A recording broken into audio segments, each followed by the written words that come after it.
Every rock on Earth has a story to tell, spanning millions or even billions of years. Some of their secrets can be unlocked by detailed investigation using sophisticated instruments. But you can start to unravel the history of your rock in just a few minutes with nothing more than a magnifying glass and your own detective skills. Rocks are either sedimentary, metamorphic, or igneous. A good first step is to solve the mystery of which type your rock is. Most rocks are mixtures of minerals. The key to telling the three main rock types apart is to describe how those bits of mineral fit together, which is called the texture of the rock. In coarse-grained rocks, you will be able to see this texture with the naked eye. For finer-grained specimens, or to see more detail, you will need a magnifying glass like this geologist's hand lens.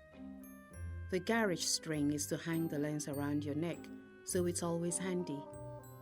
Sedimentary rocks are made up of broken bits of minerals, other rocks or fossils, all stuck together. You can see that these grains are clearly separate from each other. They may have a rounded shape or be jagged and angular. The gaps between them may be filled with much finer grains or material like clay or mineral cement with no visible grains. If you can see crystals of minerals with well-defined regular shapes, and these crystals are closely interlocking like a jigsaw, then you have an igneous or metamorphic rock. So, how do you tell these two apart? Again, it's down to texture. In igneous rocks, the crystals are randomly oriented because they crystallize from molten magma. This makes them look blotchy or uniform. In metamorphic rocks, the crystals are usually lined up in one direction because they have been compressed by forces at depth in the earth. So many metamorphic rocks have a pattern or fabric to them, visible as streaks, stripes, or bands of color. But what about fine-grained rocks where the grains are too small to see the texture? How do you tell whether they are igneous, metamorphic, or sedimentary? Luckily, there are some other clues that can help us piece together a rock's past. Many sedimentary rocks have layers of different colors or grain size, a legacy of how they were laid down.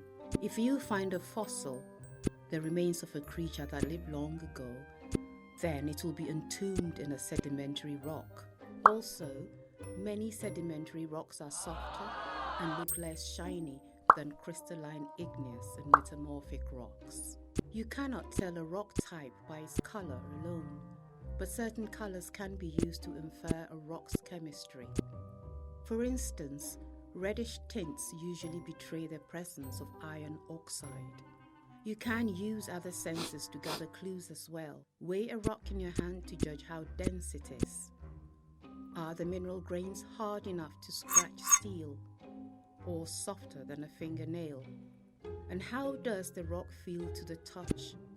Smooth or gritty, crumbly or glassy, dusty or sticky, slippery or jagged?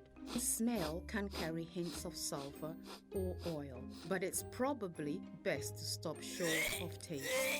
If you treat every rock as a detective story, it can take you back to the scene of the crime, whether that was the death of a trilobite or a volcanic eruption hundreds of millions of years ago.